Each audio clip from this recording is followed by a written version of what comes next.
Buenos días a todos. Mi nombre es Daniela. Yo soy presidenta interina del Comité de Educación de Splagen y les quiero agradecer a todos por atender este seminario llamado Genética Prenatal sin Fronteras, Comparación Internacional y Casos Complejos.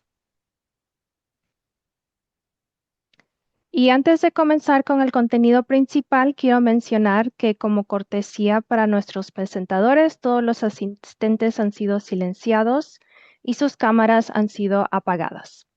Por favor, utilicen el cuadro de preguntas y respuestas si tienen alguna pregunta durante la reunión y las preguntas se leerán en voz alta durante los últimos 10 minutos de la presentación. La presentación también se grabará y se postulará en YouTube.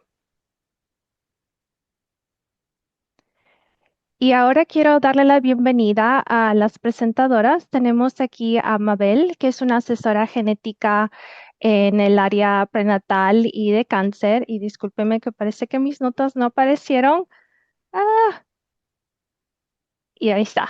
Consejera genética especializada en el campo de genética clínica prenatal y reproductiva. Actualmente sus esfuerzos están centrados en promover la conciencia y el reconocimiento y la licenciatura de la consejería genética en Puerto Rico. También tenemos a Andrea Ross, que es una asesora genética que trabaja en la unidad de genética clínica en el Hospital Germán Trías Pujol en Barcelona, España. Y actualmente ella es la presidenta de la Sociedad Española de Asesoramiento Genético en España, que también se llama CIGEN. Y por último tenemos a Katia Vine. Katia es una asesora genética de oncología y prenatal que trabaja para Genetic Support Foundation. Ella también es copresidenta de este comité de educación de Splagen.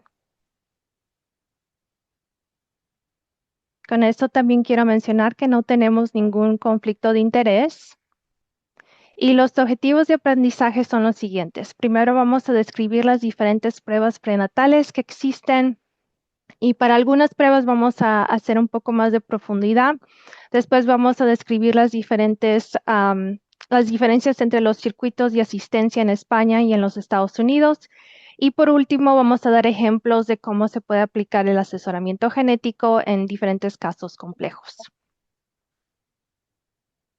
Y con eso ahora le doy el micrófono a Excelente. Mabel. Gracias. Pruebas genéticas prenatales.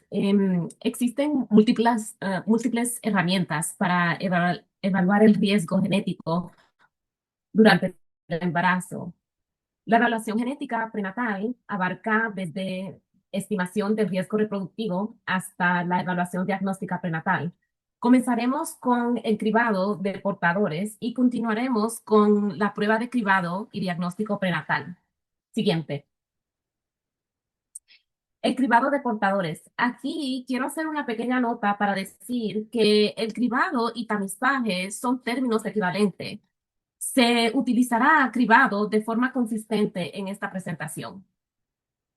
El cribado de portadores se realiza a través de una muestra de sangre antes o durante el embarazo. El objetivo es identificar portadores de enfermedades autosómicas recesivas, como se ve aquí en la imagen, y ligadas al cromosoma X. Tradicionalmente, el cribado se dirige según antecedentes familiares o ascendencia. Actualmente, las guías favorecen el cribado expandido panétnico, independiente del origen étnico. La identificación de una pareja con riesgos reproductivos aumentados permite ofrecer pruebas diagnósticas prenatales para determinar si el feto está afectado con la condición genética identificada. En términos de las limitaciones, un resultado negativo reduce, pero no elimina la probabilidad de ser portador debido al riesgo residual y las limitaciones analíticas. Este cribado no detecta todas las enfermedades o variantes genéticas y la detección para condiciones genéticas depende de la cobertura del panel utilizado. Siguiente. Evaluación prenatal más allá de las pruebas. Mientras que el cribado de portadores evalúa el riesgo reproductivo de la pareja, La evaluación prenatal incorpora múltiples herramientas para estimar el riesgo fetal y orientar la opción de cribado y diagnóstico durante el embarazo. La evaluación de riesgo fetal integra antecedentes familiares, am, e- hallazgos ecográficos, cribados séricos y pruebas genéticas. Como herramienta disponible tenemos el cribado combinado del primer trimestre, que incluye la translucencia local, como se ve en la imagen, y marcadores séricos, que son marcadores bioquímicos medidos en la sangre materna. También tenemos el cribado sérico del segundo trimestre, que es vía diferentes marcadores químicos. Y también tenemos el cribado prenatal con ADN circulante o libre circulante, el NIPS. Ahora, ninguna prueba por sí sola evalúa todas las posibles condiciones fetales. La interpretación de los resultados siempre debe realizarse dentro del contexto clínico global. La prueba genética complementan, pero no reemplazan la evaluación clínica y ecográfica del embarazo. La integración de múltiples herramientas permite una evaluación completa y precisa del riesgo. Siguiente. Opción de cribado diagnóstico prenatal según la edad gestacional. Las distintas opciones de cribado y diagnóstico prenatal están disponibles en diferentes etapas del embarazo, y su selección depende de la pregunta clínica que se desea responder. Por ejemplo, si la pregunta es si existe un riesgo aumentado de trisomía 21, una opción de cribado podría ser el ADN libre circulante. En cambio, si se requiere confirmar o detectar un diagnóstico genético específico, sería necesario considerar una prueba diagnóstica como el CDS o la amniocentesis. Comenzaremos revisando el ADN libre de una de las que es una de las herramientas de cribado prenatal más utilizada en la práctica clínica, y luego hablaremos de las pruebas diagnósticas. Siguiente. Cribado prenatal con ADN libre, cfDNA o NIPS, con sus siglas en inglés. Ok.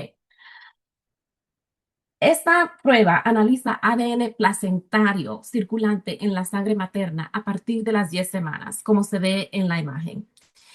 Tiene una alta sensibilidad y especificidad para trisomía 21, 18 y 13, especialmente para la trisomía 21.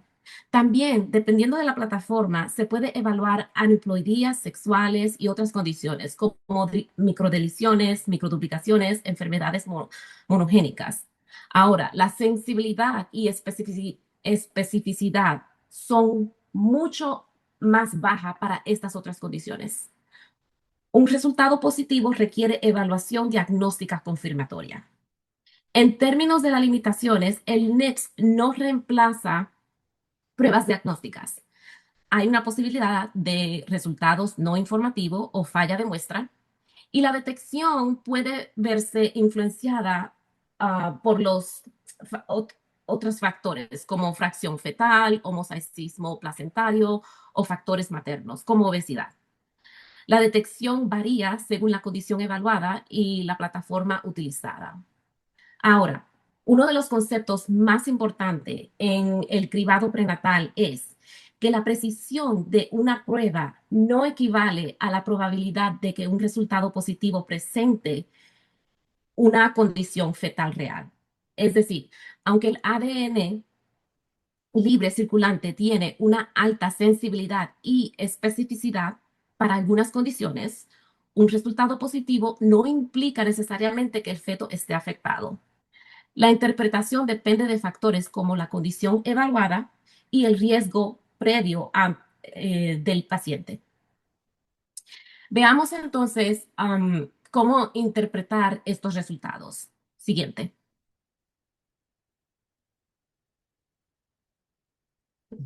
Interpretación de resultados de NIPS. Ok. Quiero definir un término importante para esta conversación. El valor predictivo positivo, el VPP, representa una probabilidad de que el feto realmente tenga la condición cuando el resultado es positivo. El BPP depende de la prevalencia de la condición y el riesgo antes del análisis. El BPP suele ser mayor para trisomía 21 que para aneuploidías sexuales o microdeleciones o enfermedades monogénicas. Factores biológicos como la fracción fetal, el mosaicismo placentario o gemelos evanescentes pueden afectar los resultados. La calculadora de VPP en la página de NSGC es una herramienta útil para contextualizar los resultados. Así como se ve en la imagen, en la página de web se agrega la condición que se identificó como positiva. Esto determina la sensibilidad y la especificidad de la condición y también se agrega la edad del paciente. Esto determina el riesgo antes de la evaluación. Y con esta información calculamos el BPP. Ahora, debido a que el BPP varía dependiendo de las condiciones evaluadas, un resultado positivo siempre debe ser interpretado en el contexto clínico y confirmarse mediante CBS o amniocentesis. Esto nos lleva al siguiente paso en la evaluación prenatal, las pruebas diagnósticas, que permiten determinar de forma más definitiva si el feto está afectado. Siguiente. Prueba diagnóstica prenatal. Como se ve en la imagen, el muestreo de vellosidad coriónica, CDS o amniocentesis son procedimientos donde se obtiene muestra directa del embarazo para análisis genéticos. Estas pruebas permiten realizar estudios citogénicos o moleculares. Um, el CBS puede realizarse entre 10 a 13 semanas y permite un diagnóstico más temprano. El amniocentesis se realiza después de las 15 semanas y analiza células fetales del líquido amniótico. El amniocentesis es preferible ante sospechas de mosaicismo confinado en la placenta, es decir, el amnio se prefiere cuando el resultado obtenido a través del tejido placentario, como el NEPS o el CDS, no concuerdan con el cuadro clínico y los hallazgos ecográficos. Ahora, ambos procedimientos son invasivos y tienen un riesgo bajo de complicaciones relacionadas con el procedimiento, incluyendo pérdida de embarazo. Una vez obtenida la muestra mediante CBS o amniocentesis, el siguiente paso es seleccionar el análisis más apropiado según a la indicación clínica. Comenzaremos con el estudio citogénico que permite evaluar alteraciones cromosómicas a diferentes niveles de resolución. Siguiente. Okay. Análisis citogénicos prenatales permiten evaluar alteraciones cromosómicas utilizando distintos niveles de resolución. La prueba rápida como el QFPCR o FISH está dirigida principalmente a enucleotídeas más frecuentes, como la trisomía 21, 18 y 13. El cariotipo ofrece una visión global de las cromosomas y permite identificar alteraciones numéricas y reordenamientos cromosómicos de mayor tamaño. Por último, el microarray cromosómico proporciona una relación, una resolución mayor y puede detectar microdeleciones, microduplicaciones que no son visibles mediante el cariotipo convencional.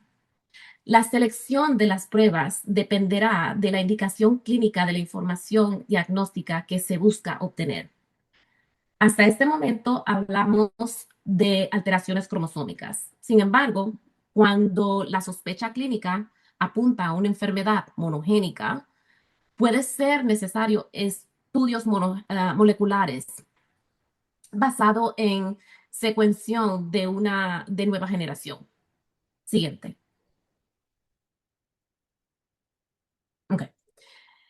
Los estudios moleculares prenatales mediante NGS o el exoma y los paneles genéticos utilizan tecnología de secuenciación de nueva generación para identificar enfermedades monogénicas cuando existe una sospecha clínica, especialmente en presencia de anomalías fetales estructurales.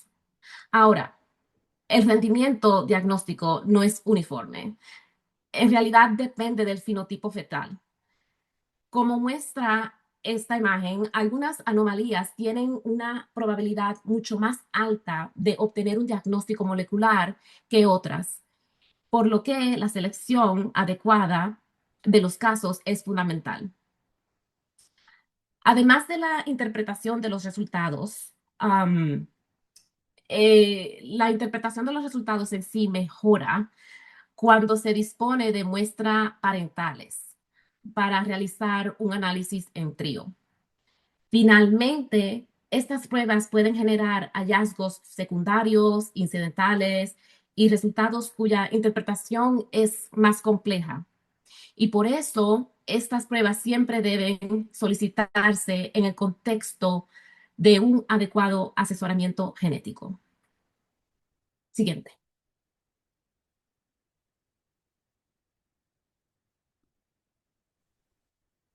Entonces, más allá de las técnicas, que por supuesto es muy importante conocerlas, estas técnicas han de integrarse en lo que es el proceso de asesoramiento genético y para ello debemos definir qué es el asesoramiento genético. Como ya sabéis, es un proceso que tiene como objetivo ayudar a las personas a comprender y adaptarse a todas aquellas consecuencias médicas, psicológicas y familiares que tiene una contribución genética a la enfermedad. Y el asesoramiento genético se integra en diferentes elementos y que algunos ya conocéis y que son muy obvios, ¿no?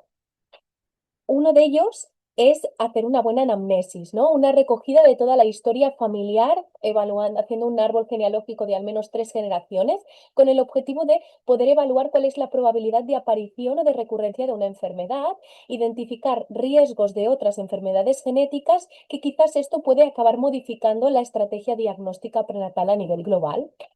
Por otro lado, el asesoramiento genético tendrá uno de sus pilares en educar. Tendremos que hablar sobre genética básica, diferencia entre genes y cromosomas, pruebas genéticas, herencia, manejo, etcétera. Y además el counseling, ¿no? Tendremos que promover o intentar apoyar en esta adaptación emocional, promover decisiones informadas en todo este proceso de acompañamiento a estas gestantes. Y para ello, en asesoramiento genético tendremos que utilizar quizás símiles que en la parte de educar nos puedan ayudar, como es, por ejemplo, comparar la genética con, ¿no? Con esta enciclopedia que tiene toda la información perdónate, que no me pasa aquí la diapo. ¿Eh? Ahora, perdonad. Vale, entonces, ¿no? Utilizar símiles que nos puedan ayudar a explicar cómo funcionan los genes y cómo se estructuran equiparados a una enciclopedia y la diferencia entre genes y cromosomas.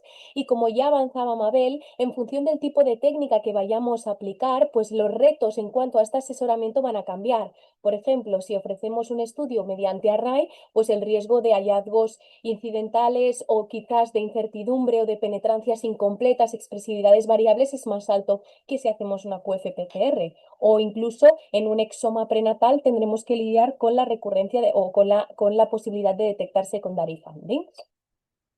Entonces, como ya decíamos, todo este proceso no se limita solo en educar, sino también en acompañar y en asesoramiento genético contamos con algunos modelos que pueden ser muy útiles para ello, porque parten de la premisa de que lo que hace que la información genética sea difícil de entender no es tanto la complejidad de la genética, sino el impacto emocional que lleva asociado. Con lo cual, con los pacientes tendremos que intentar crear una relación de colaboración, un dar y recibir utilizando estrategias básicas de comunicación y además tendremos que estar evaluando constantemente esta interacción, intentando identificar qué necesidades de información tiene el paciente, qué impacto tiene la información que estoy proporcionando y con qué sistema o red de apoyo él cuenta. Esta información se tendrá que presentar de forma útil, libre de coacción, de forma no directiva, de forma que el paciente la pueda tolerar. Y además necesitaremos algún feedback, ¿no? Confirmar y asegurarnos de esta comprensión y existen métodos como el método Teachback, ¿no? Que es que la paciente pueda con sus palabras intentar explicar lo que ha entendido, de forma que estemos garantizando esta bidireccionalidad del proceso. Y en el asesoramiento genético prenatal podremos establecer como que hay 3 fases, ¿no? O 3 momentos clave. Uno será antes de la prueba y en este momento del asesoramiento genético pretest, nuestro objetivo será preparar para una decisión informada, hablando sobre el alcance de la prueba, cuál es la indicación, qué objetivos tiene, pero siempre conociendo y respetando las preferencias de las pacientes, en este caso sobre qué quieren saber y qué no quieren saber, y asegurándonos que la comunicación sea, o sea, que todo aquello que comuniquemos sea entendible y que además todo proceso o toda prueba genética deberá ir acompañada de un consentimiento informado. Es decir, estas preferencias del paciente, la paciente, tendrán que quedar por escrito. Cuando esté en curso la prueba, pues durante este proceso también podemos acompañar. ¿Y qué acompañaremos en la incertidumbre? Es decir, acompañar en la espera, resolver dudas, incluso actualizar el fenotipo si a nivel ecográfico hay algún hallazgo ecográfico adicional, y siempre en el contexto de la multidisciplinaridad, ¿no? Trabajando en equipo. Incluso reajustar en función de si la sospecha diagnóstica pudiese cambiar. Y en cuanto al post-test, que es cuando ya tenemos el resultado, pues en ese momento quizás nos centraremos más en integrar, ¿no? Integrar la genética con lo que se está viendo a través de la ecografía para correlacionarlo con el fenotipo fetal, aclarar siempre las limitaciones de las pruebas que se están aplicando y ayudar a la paciente a manejar esa incertidumbre, bien sea por hallazgos asociados a expresividades variables, a penetrancias incompletas o incluso en ciertos contextos a variantes de significado desconocido, ¿no? Y para ello, para garantizar todo este proceso, tanto desde las pruebas genéticas hasta el asesoramiento genético, en España, bueno, en nuestro centro, el Centro Hospital Germans Trias y Pujol en Cataluña, España, que es donde yo trabajo, hemos establecido y tenemos la suerte de contar con una consulta que es multidisciplinar.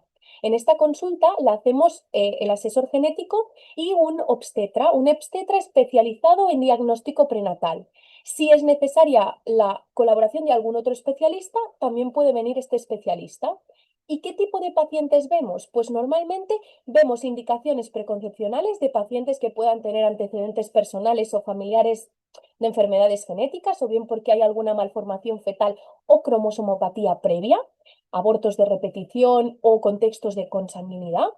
También podemos ver indicaciones cuando ya hay un diagnóstico prenatal, bien sea por un cribado de alto riesgo, un cell-free DNA de alto riesgo o con resultados discordantes o anomalías estructurales fetales que sugieran enfermedad monogénica.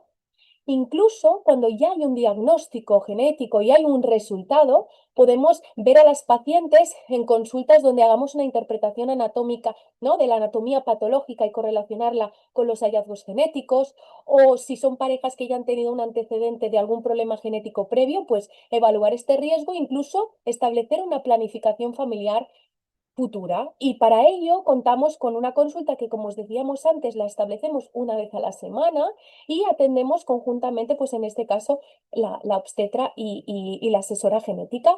Y el tiempo, pues normalmente invertimos unos mínimo alrededor de unos 40 minutos por paciente, aunque ya sabéis que el tiempo siempre es muy variable. Podemos tener consultas mucho más cortas que otras.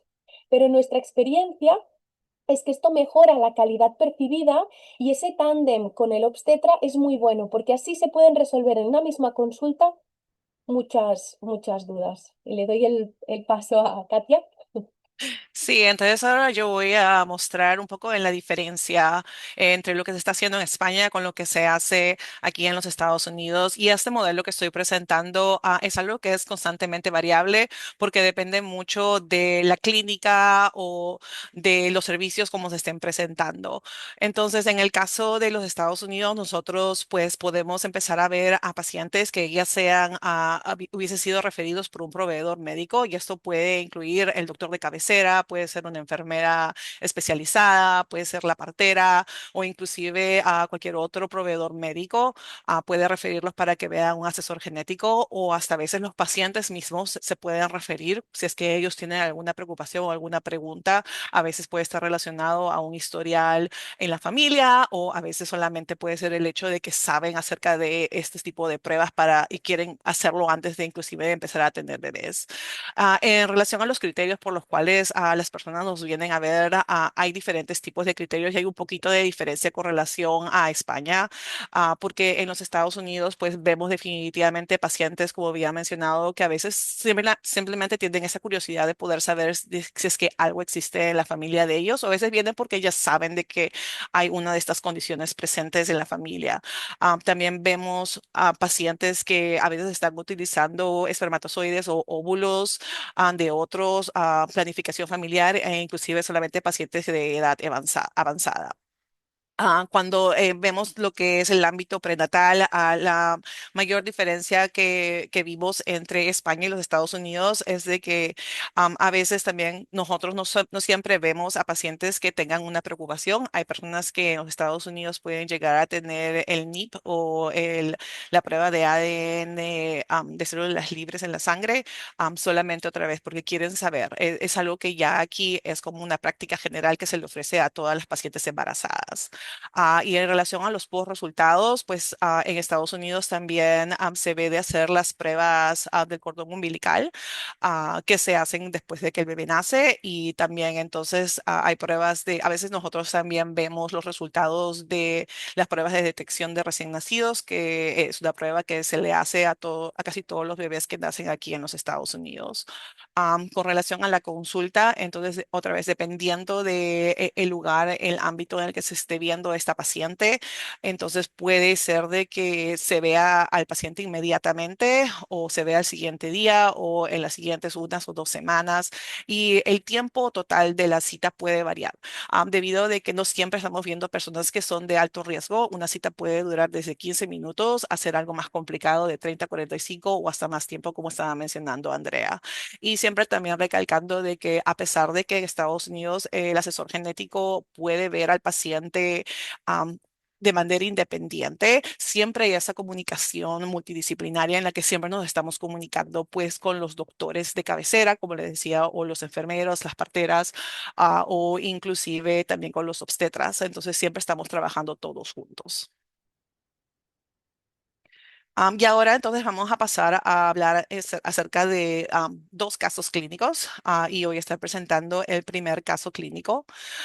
El primer caso, entonces tenemos a esta paciente, se llama Valentina, ella vino a conversar conmigo, ella tenía 22 años, este era su tercer embarazo y ya su primer embarazo fue pues de tiempo completo, de las 40 semanas, lamentablemente perdió su segundo embarazo y estaba viniendo por este tercer embarazo, entonces sabiendo que había perdido ya un embarazo y estaba bastante nerviosa con relación a todas estas otros pruebas genéticas que pudiesen suceder, pero ya había bastante temor viniendo a hablar con nosotros. Cuando nosotros la vimos, entonces ella ya había venido para a que le hagan su ecografía de las 12 semanas y entonces cuando conversamos, ella empezó a decir, no, no hay ningún riesgo en mi familia, no hay ninguna condición que sepamos que existe, nadie que haya perdido muchos bebés. Entonces, en medio de todo, después de esa conversación, todos sentían de que en realidad ella era una persona de riesgo bajo y debido a eso ella también decidió que no quería hacer ningún tipo de prueba genética. Y después de esta ecografía, entonces lo que se vio era de que había un engrosamiento de la translucencia nucal o la TN aumentada. Entonces, debido a esto, decidimos volver a conversar con ella. A ese punto, otra vez, debido de que ya había ese nerviosismo y ese temor de que pudiesen perder otra vez este bebé, entonces, a pesar de que habíamos tenido esta información con la ecografía, la paciente decidió que no quería hacer pruebas diagnósticas en este momento, por lo cual se le ofreció hacer el cribado del primer trimestre.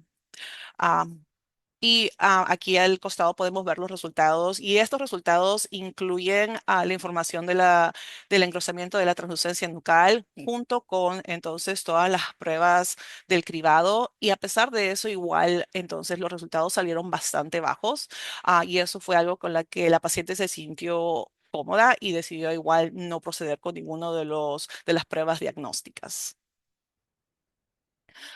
Cuando la paciente volvió para que le hagan la ecografía de las 20 semanas, la ecografía mostró que había un defecto en el tabique ventricular, así como también se mostró el labio leporino.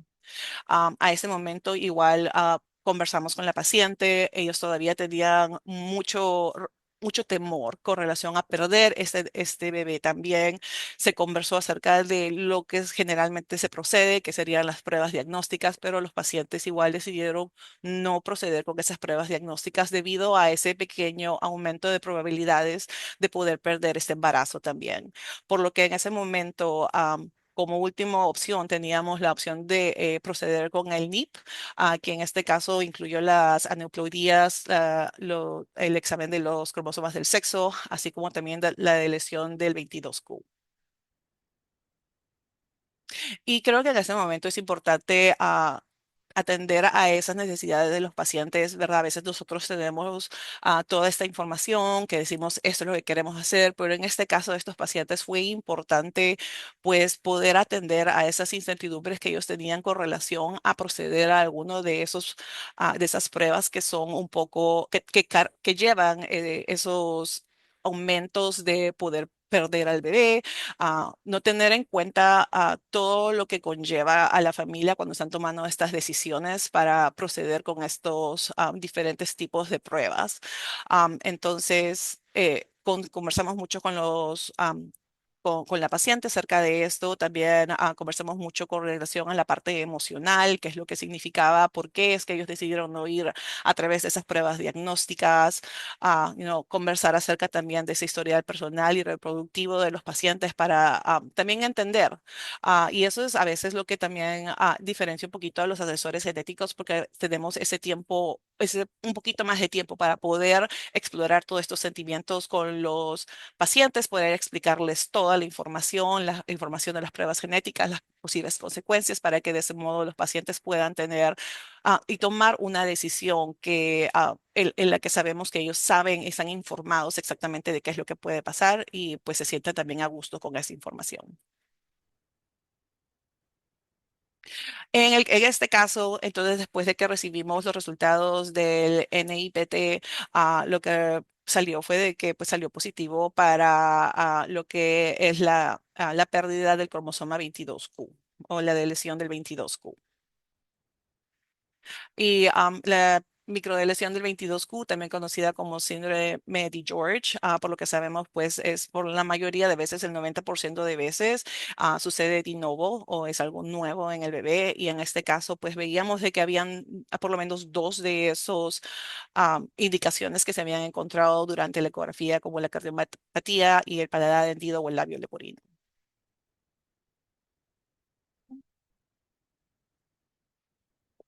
Y pues viene la pregunta también, como había mencionado Mabel, acerca del BPP, ¿verdad? Sí, ¿cuál es la probabilidad de que estos resultados en realidad sean positivos? Otra vez, el DIP no es una prueba diagnóstica, solamente es una prueba que nos da a conocer la probabilidad. Si hay una probabilidad alta o una probabilidad baja que el bebé pueda o no tener esta condición. Y sobre todo para esta condición monogénica de la de lesión del 22q, cuando utilizamos esta calculadora, pues nos salió que las probabilidades que el bebé en realidad tuviese esta condición es solamente del 60%, ¿verdad? Y dependiendo otra vez en las familias, ese 60% se puede ver de diferentes maneras. Hay personas que pueden verlo 40% que no lo tienen, me siento bien. Hay personas que dicen, no, estoy más preocupada. Y entonces es importante también conversar acerca de esto, ¿verdad? El hecho de que la prueba del DIP, a pesar de que nos puede dar información, no es una prueba diagnóstica. Y por eso es que utilizamos todas estas otras herramientas que nos pueden ayudar también para ayudar al paciente a entender qué es lo que significa esto, qué es lo que tenemos que hacer y cómo es que podemos proceder.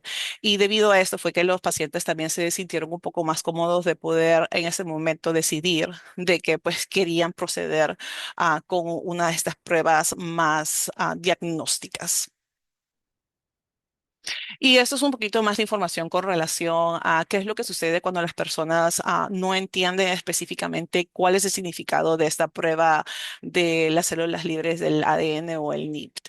Y es que hay muchas personas que a veces se confunden y creen que estas son pruebas diagnósticas. Por eso es importante tomar a veces este tiempo de poder explicar específicamente qué es, poder explorar los sentimientos de los pacientes y poder también ayudarlos durante todo ese proceso para que ellos se sientan apoyados y sepan sepan de que no, esto no es algo en lo que lo vamos a dejar libres y que nadie va a estar con ellos durante ese proceso, porque también entendemos que toda esta información a veces puede ser bastante complicada.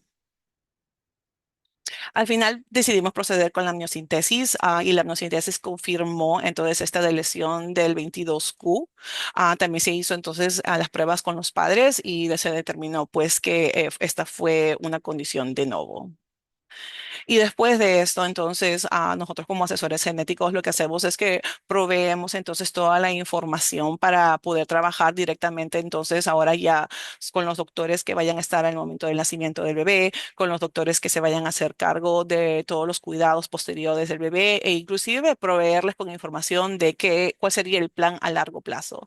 Entonces, otra vez, recalcando un poco más acerca de lo que es ese trabajo multidisciplinario que tenemos nosotros con todos los proveedores de la salud para poder entonces ayudar a que este bebé pueda tener la mejor atención médica y no solamente la atención médica, pero también a la parte psicosocial, ¿verdad? Ayudar a los padres también a poder entender toda esta información y que ellos sepan y estén preparados.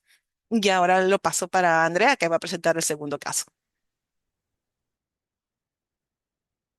Vale, pues el segundo caso es un caso de una paciente que es Laura, que ella es de España, de Barcelona, y es una paciente que contaba con antecedentes de 4 pérdidas gestacionales de primer trimestre y que la conocimos a las 28 semanas de gestación porque ya desde las 20 semanas le diagnosticaron una restricción de crecimiento intrauterina progresiva sin signos de insuficiencia placentaria. Entonces se orientó como una restricción de crecimiento intrauterina de debut precoz con parámetros fetomaternos que eran normales. Como ya habíamos dicho, ¿no? En el proceso de asesoramiento genético, lo primero que hicimos fue recoger la historia familiar. Aquí podéis ver el árbol familiar, que no había ningún antecedente que nos llamase la atención o que pudiera ser relevante en este caso. Y en esta paciente, por estos antecedentes, se planteó la posibilidad de hacer una técnica invasiva, en este caso una amniocentesis, que la paciente decidió solicitar, y el estudio de la QFPCR fue normal, detectando 2 cromosomas X y un complemento cromosómico normal para los cromosomas 13, 18 y 21. Y se practicó también una array de SNPs, que en este caso también tampoco detectó ni CNVs, ¿no? Ni variaciones en el número de copias. Dados estos antecedentes, se planteó ampliar el estudio genético. Se propuso ampliar el estudio genético con la secuenciación del exoma clínico, que como ya Mabel os ha explicado previamente, ¿no? Una de las indicaciones del exoma, de la secuenciación del exoma en prenatal es cuando, por ejemplo, hay una restricción de crecimiento intrauterina precoz, que tenemos un, un un rendimiento diagnóstico que puede estar por encima del 10%. Así que se planteó y esta gestante decidió conocer cualquier hallazgo incidental de la prueba. En este contexto y en este proceso, sabéis que cuando estamos asesorando sobre la secuenciación del exoma clínico en prenatal, es importante hablar de que podemos obtener unos resultados principales, unos hallazgos primarios, que sería identificar cambios genéticos, variantes patogénicas en genes que son relevantes para la indicación diagnóstica, que en este caso era la restricción de crecimiento intrauterina, pero que también hay riesgos de hallazgos inesperados, estos que se llaman incidental findings, que serían hallazgos positivos que no esperamos porque son variantes patogénicas o probablemente patogénicas en genes que no son aparentemente relevantes para la indicación diagnóstica en este caso. Incluso cuando estamos asesorando sobre hacer un exoma, una secuenciación del exoma en prenatal, podemos ofrecer también la posibilidad de estudiar los secondary findings, ¿no? Estos hallazgos secundarios, que es esta búsqueda activa en más de 80 genes que están relacionados con enfermedades que se consideran accionables, ¿no? Es decir, de las cuales existe una intervención médica disponible, tienen un fenotipo claro asociado y además el fenotipo es de alta penetrancia. Así que en el asesoramiento genético pretest de esta gestante se asesoró de esta posibilidad y ella quiso conocerlo todo. ¿Y cuáles fueron los hallazgos? Pues se hizo una secuenciación del exoma guiada por HPOs, que sabéis que es esta codificación que nos permite codificar la clínica en base a una nomenclatura y escoger los genes a analizar. Y se detectó, el laboratorio nos avisó de que habían detectado una variante de significado incierto en heterocigosis en el gen NSD2. Como sabéis, este gen se asocia al síndrome de Rauch-Stindl, pero sabéis que normalmente en prenatal no se recomienda reportar variantes inciertas. Pero el dato más relevante es que el laboratorio nos dijo que si la variante se confirmaba de nuevo, eh, aplicando los criterios de la ACMG, del American College of Medical Genetics, se podía reclasificar la variante. Así que nosotros lo que hicimos, porque no teníamos la posibilidad de haber hecho el estudio en trío, como también apuntaba Mabel, que valía la pena, ¿no? En cuanto a la secuenciación del exoma, no teníamos esa posibilidad en el hospital, contactamos con la familia para solicitar de forma urgente la muestra parental. Y en ese momento la pareja demoró la realización de este estudio 2 semanas más tarde.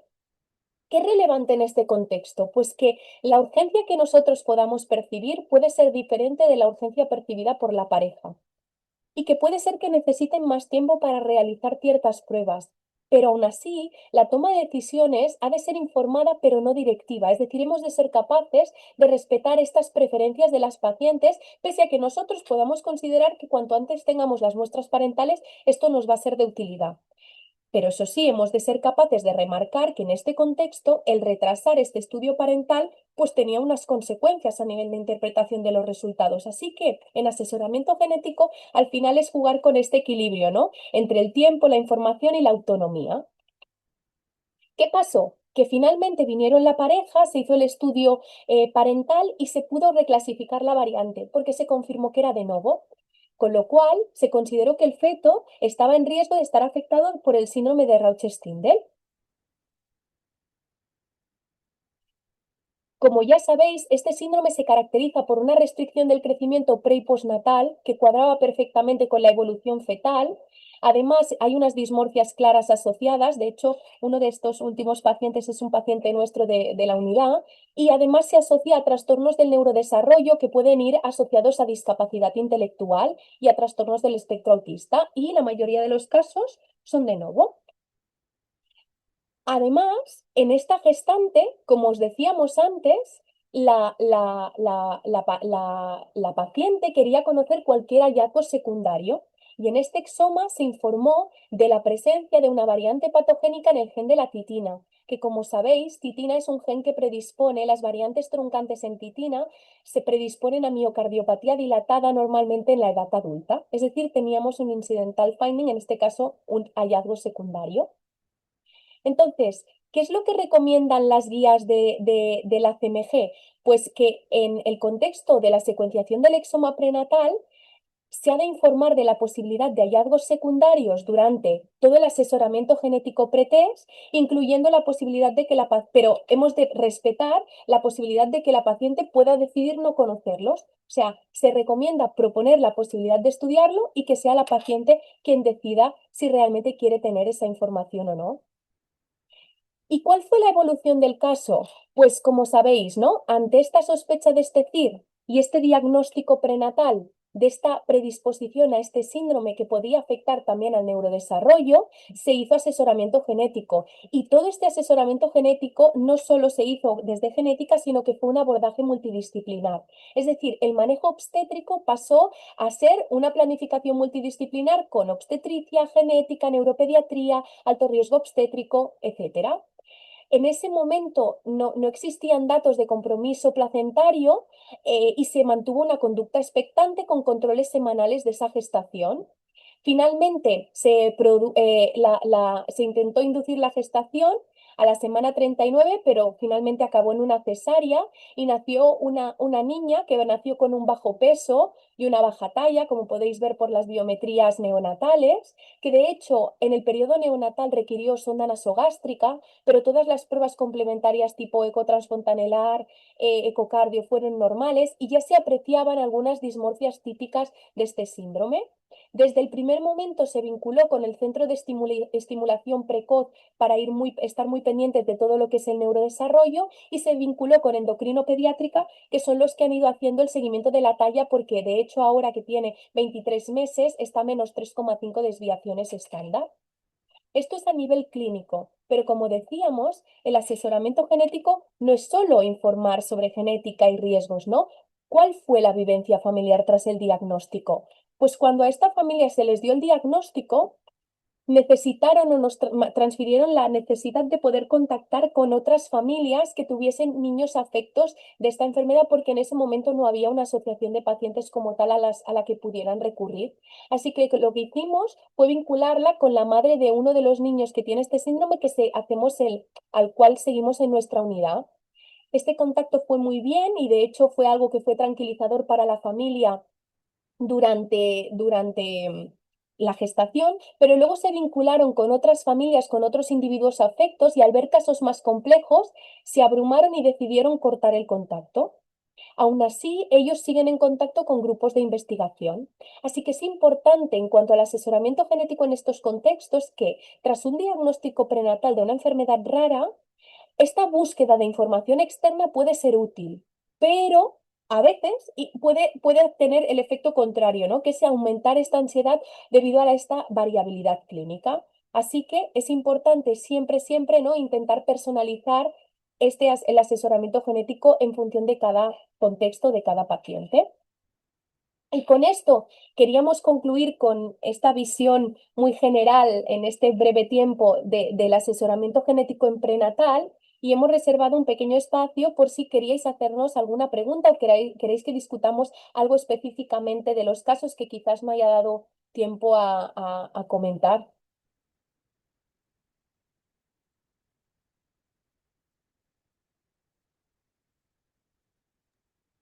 Si hay alguna pregunta, si por favor pueden incluirla debe de haber un botón que dice Q y A para incluir la pregunta que tengan. No, ahorita en este momento no tenemos una pregunta, pero Francisco Camarata ha dicho excelente presentación. Muchísimas gracias, Francisco.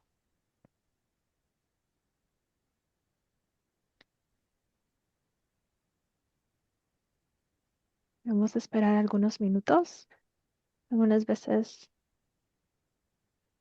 Gabriela Repeto está haciendo una pregunta si pueden comentar sobre el valor predictivo negativo del NIP.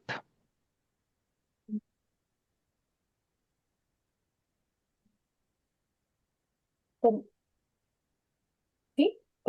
Bueno, en principio depende, porque es que el problema es que, por ejemplo, para ciertas, como decía muy bien Mabel, ¿no? Para algunas alteraciones cromosómicas sí que claramente tenemos los valores predictivos positivos y negativos y son muy altos, por ejemplo, trisomía 18, 13, 21, pero a medida que ampliamos, estos valores predictivos a veces no se conocen. Sin embargo, lo que sí que nos dice la experiencia de los citogenetistas o de los moleculares es que son mucho menos frecuentes que los falsos positivos en cuanto a riesgos, que es excepcional, pero existe. Y entonces, en función de cómo de ampliado sea el test, peores son los valores predictivos a nivel general. Sin embargo, de forma genérica, el valor predictivo negativo suele ser mejor que el valor predictivo positivo en cuanto amplías a microdeleciones, microduplicaciones de pequeño tamaño, otras trisomías raras o incluso también en los sexuales o ya cuando pasas a monogénicas, que es que no hay unos datos específicos. Siguiente pregunta tenemos de Víctor Espín. Dice, paciente de 42 o 43 años, TM 5 milímetros, NIP positivo para trisomía 21, considera que esa paciente quiera amniocentesis. Y no estoy segura si gustarían ver la pregunta. Lo puedo poner en el chat.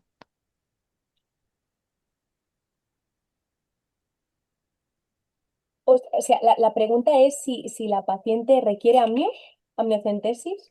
Sí, recomendarían que haga un amniocentesis, sí. Bajo mi punto de Ujú, vista, sí, porque ya. como decían, el test prenatal no invasivo, el self-free DNA, no es una prueba diagnóstica, es una prueba de cribado y siempre debe confirmarse, pese que para la sospecha de trisomía 21 el riesgo de un falso positivo es muy bajito, ¿no? El valor predictivo positivo es muy Ujú, alto. De hecho, muy buena propuesta de que sea una amniocentesis, porque así el abordaje se hace vía líquido amniótico y cambiamos de tejido, porque sabéis que el self-free DNA y ese estudio, básicamente el DNA procede del placenta. Así que, por supuesto, sí.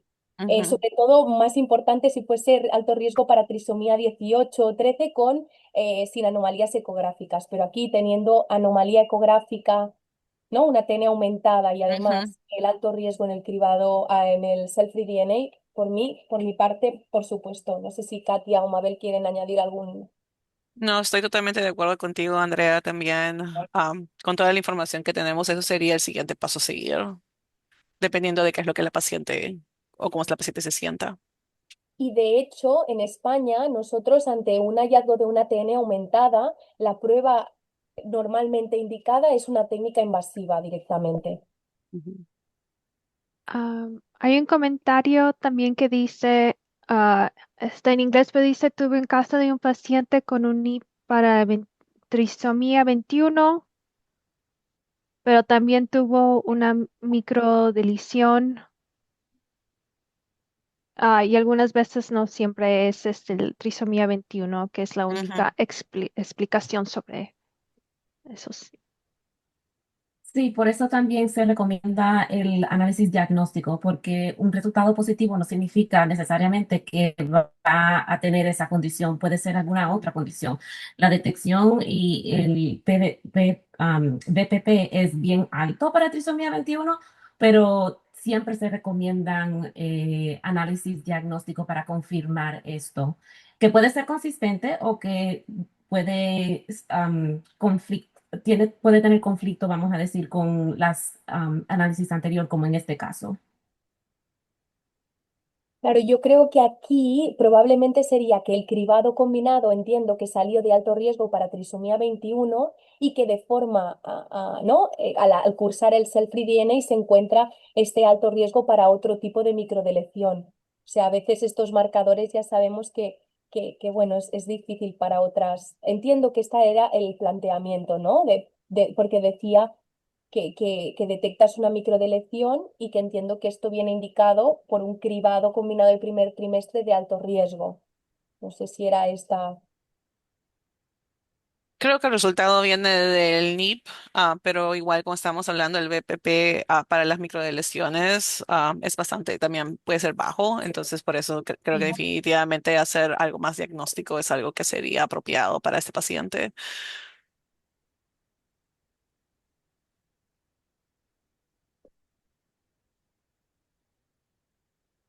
Podemos esperar unos minutos más. Algunas veces se toma tiempo que las personas escriban sus preguntas. También lo que pueden hacer, y no estoy segura si hay la opción de poder levantar la mano. No veo la opción en este momento, pero si hay esa opción, que parece que sí hay. Sonia, si me das un segundo, te voy a dar el micrófono. Ahí está. Ahora puedes, hablar si puedes prender tu micrófono. Estás en mute. Hola chicas, muchas gracias por la presentación. Excelente. Lo que quería, estamos con Gabriela mirando el webinar, nos encantó, pero hay una pregunta sobre los resultados que obtuvieron del primer caso de la lesión 22Q. La madre tenía 22 años y ¿por qué sale un resultado tan elevado para síndrome de Down? Salía 1 en 111 aproximadamente. Ese era otro caso, ¿no era? Déjeme ver aquí rapidito. Volvamos para allá. Siendo que la madre es joven, Que no era el caso 22 con el Katy. caso 1, Sí, No, estamos era volviendo y volviendo clínico. para allá. al principio fue con Katia. Sí, A ver, ahí voy volviendo para, para la diapositiva. ahí, acá. Ok. De Um, acuerdo al riesgo de, por la edad, dice Ujú. 1 en 110 y la paciente tiene 22 años. Esto fue porque en este cribado de primer trimestre también se incluyó lo que era el engrosamiento de nucal. Entonces, estos fueron los resultados que salieron juntos con el cribado del primer trimestre y el engrosamiento nucal. Y estos fueron los resultados que recibimos del laboratorio. Ah. Ujú, Para la paciente, ellos inclusive, a pesar de estos resultados, ellos se sentían bastante, que era bastante bajo, porque otra vez, cada paciente puede tener perspectivas diferentes, y por eso ujú, creo que es importante lo que es el asesoramiento genético, porque entonces podemos conversar con los pacientes y explorar todos esos sentimientos también. ¿Verdad? Algunas personas 1% es bastante, para otras personas piensan, oh, 98% que mi bebé no va a tener nada, estoy feliz. O 99% que mi bebé no va a tener esa condición y se sienten tranquilos. Entonces, creo que ahí es donde también mostramos esa parte de la autonomía para los pacientes de poder decidir si es que quieren proceder con otros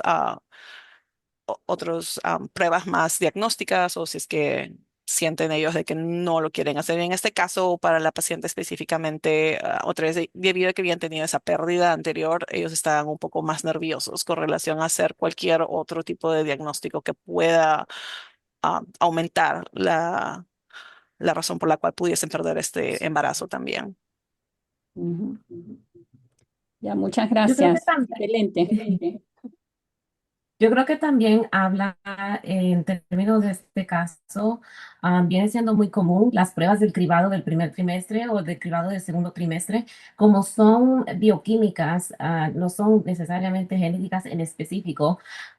Estos marcadores bioquímicos aumentan el riesgo y, bueno, indican síndrome de Down o trisomía 18 y 13, pero como no son tan precisas en términos de la detección, puede ser, dependiendo de cuántos factores si la translucencia local se agrega.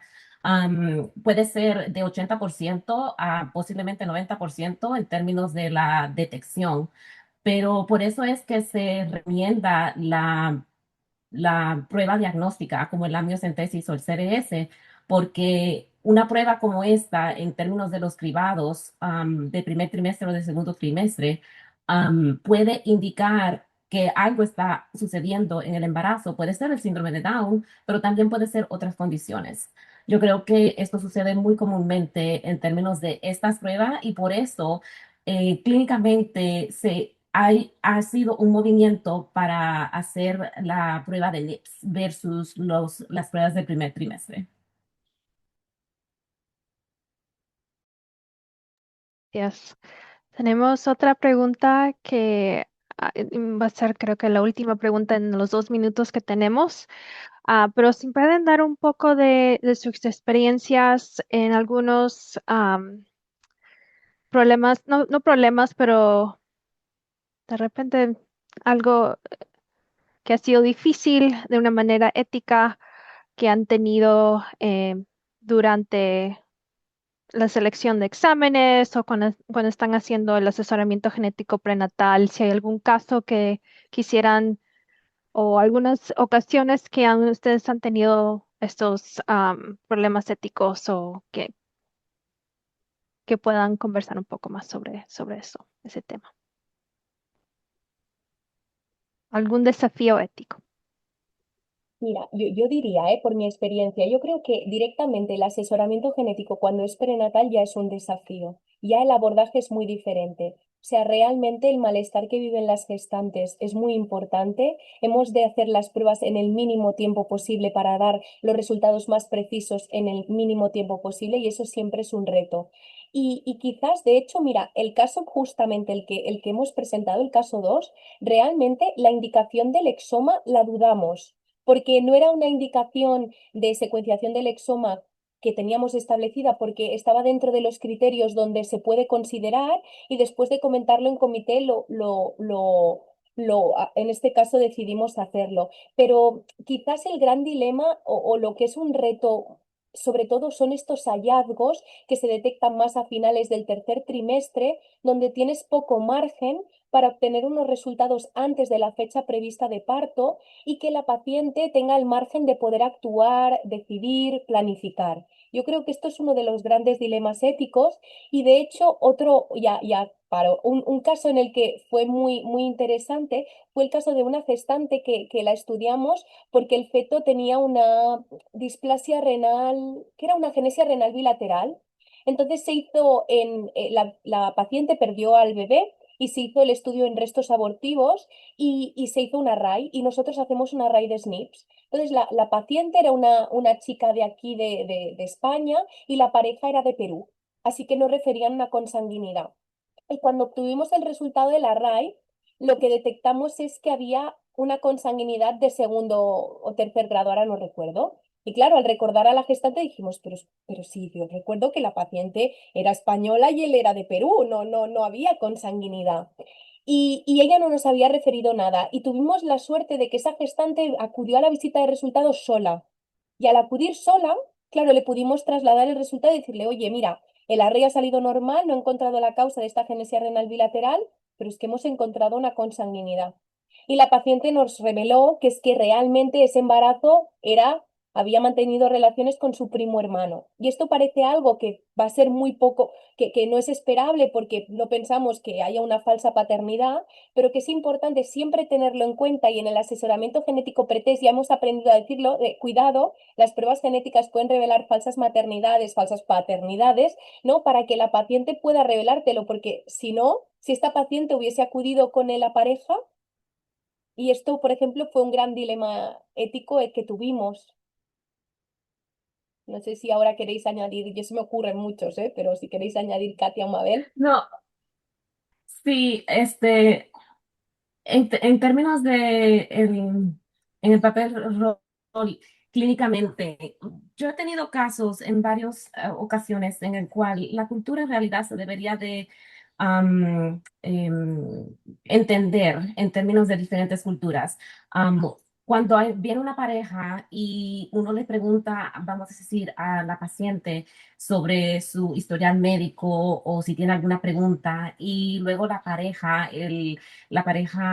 masculina responde todas las respuestas, uno piensa, vamos a decir, este consentimiento que uno requiere en términos de hacer evaluaciones, esto puede también, o sea, presentar un desafío en el hecho de que uno quiere que la paciente entienda bien eh, los resultados y cuando esa paciente no se comunica, no se habla y es a través de la pareja masculina, eso también puede presentar como algo problemático en sí durante la consulta, porque es tan importante tener este consentimiento para el análisis y que la paciente en realidad entienda esta información.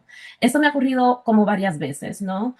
Y es un poquito como difícil navegar esos casos, pero eventualmente la asesoría genética es para la familia entera, no solamente para la paciente en sí. Y para solamente añadir a lo que compartió Mabel, a veces también la parte religiosa viene al caso cuando estamos hablando de lo que es la asesoría genética también. Yo tuve un caso de una paciente que tenía tenido 3 o 4 hijos, este era su quinto bebé y tenía trisomía, y había salido positivo para trisomía 18 con el NIPT.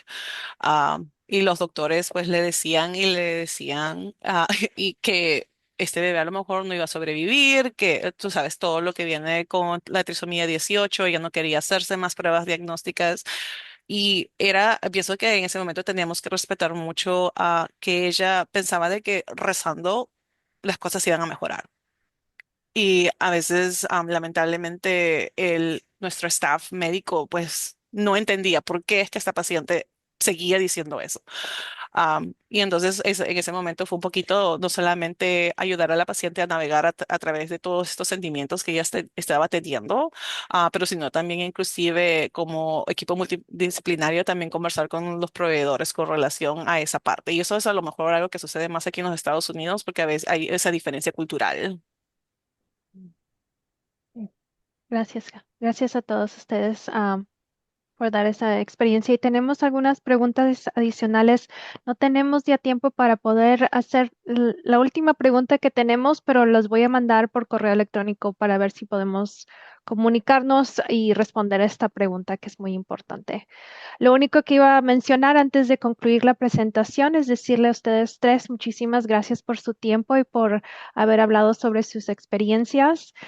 Si hay algunas preguntas adicionales, también nos pueden mandar un correo electrónico a info@splagen Y les comento que el video ha sido grabado y se va a postular en YouTube dentro de 48 horas. Y la próxima presentación no es en junio, no cambié esta diapositiva, es en julio y estará enfocado en el tema de la enfermedad de Parkinson.